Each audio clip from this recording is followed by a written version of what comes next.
It was a close call for two Navy pilots after their military jet came crashing down in the San Diego Bay yesterday. I want to show you this video here. It shows the moments the fighter jet nosedived, plunging into the water. The two crew members managed to eject and were quickly rescued by a fishing boat. This map here shows approximately where the jet crashed, only a short distance from hotels, restaurants, and people all along Shelter Island.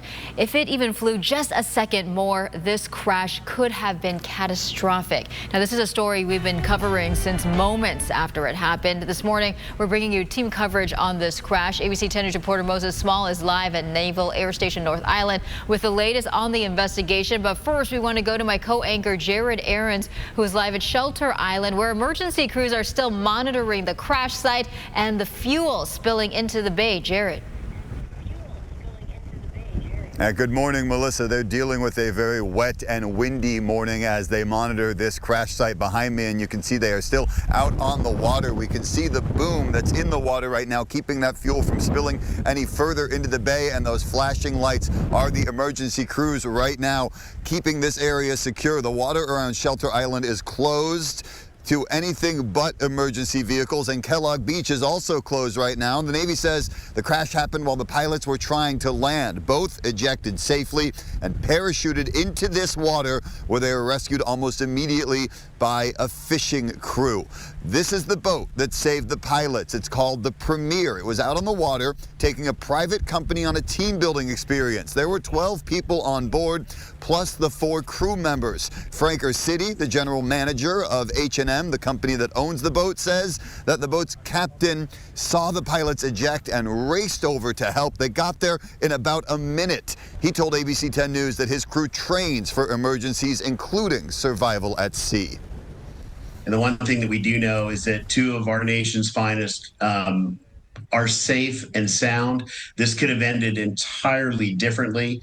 We're just very proud of them and our pilots.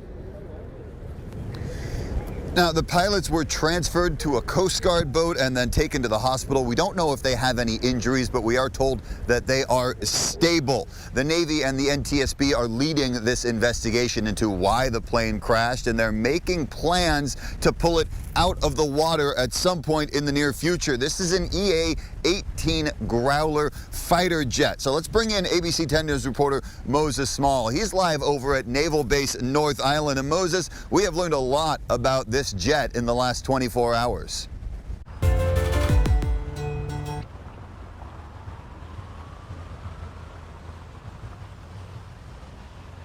Jared, good morning. We know that the EA-18 Growler involved in the crash is one of the more modern and sophisticated planes that the military currently uses. So the experts say that a crash like this in a plane so reliable is highly unusual. Navy officials say that the Growler was executing what's called a go-around maneuver shortly before the crash. That's when a plane lands and takes off again.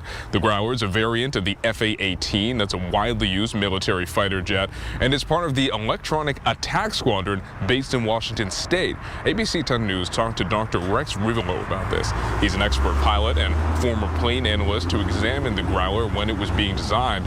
Dr. Rivolo says the plane always outperformed expectations, and he's not aware of any issues with it. The jet has 2 engines also, so it can keep flying for a long time, even if one of those engines fails. So Dr. Rivolo has questions about the pilot's altitude and speed before the crash. But one thing is certain, ejecting and allowing the plane to go down in the water could have avoided a tragic crash into nearby homes and businesses. If there any sense that the airplane could fly for a little bit, most pilots are aware that when they jump out, that aircraft becomes a bomb. So they will, if at all possible, just turn the airplane, head it out to sea, head it out to the desert.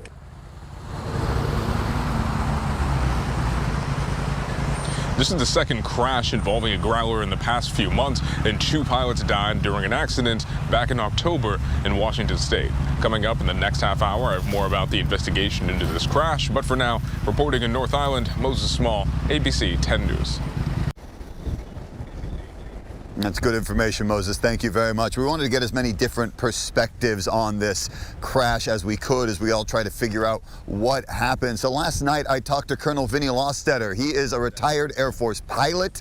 and he's also the instructor for Vista High School's Air Force Junior ROTC. He told me that pilots train for every scenario, and he's been in situations like this before. He says they have to know what to do to keep themselves and their planes safe, and part of that training is knowing when to bail out. Sometimes it's very difficult. It happens so quickly that decisions have to be made, obviously for saving yourself and the crew members that are on the aircraft with you, but definitely the consideration of, what's it going to be like for the folks on the ground. So we don't know how that airplane ended up hitting water and staying away from such a busy place here in San Diego. But you got to think that the crew members at least had a thought on their mind. How can I make sure that this airplane stays away from others? Do you ever get worried as you send some of your young pilots in the air, especially after you see something like what happened today or what happened last month? Well, flying's dangerous. Not being prepared to fly is more dangerous. So as an instructor pilot, we would never send somebody up and it's not rolling the dice when we send them up. We send them up because they're ready, and we let them know they're ready. One thing, though, for me is I've never forgotten what it was like to go up that first time and to have that instructor pilot give me his wings and say, bring these back to me. I also asked the colonel about the weather and if it was safe to fly and how pilots determine when they should and shouldn't go up in bad weather. He told me that the Air Force, the Navy, they all have long chains of command and lots of checks to make sure they don't send their pilots into unsafe conditions. But he added, training in bad weather is something they have to do because it can give them an edge when they're on a mission in poor conditions, make them better trained for it than perhaps any enemy they're flying against. There's so much to talk about with this plane crash and everything we've seen in aviation over the last couple of months, and we're staying on top of all of it. You can get updates sent right to your phone or your tablet by downloading the free ABC 10 News app. Just search for 10 News in Google Play or in the App Store. And we're going to be out here all morning monitoring this situation. In 30 minutes, we're going to break down a little bit more about the jet that crashed into this water and why this investigation will be a lot different than some of the ones from other plane crashes we've seen recently.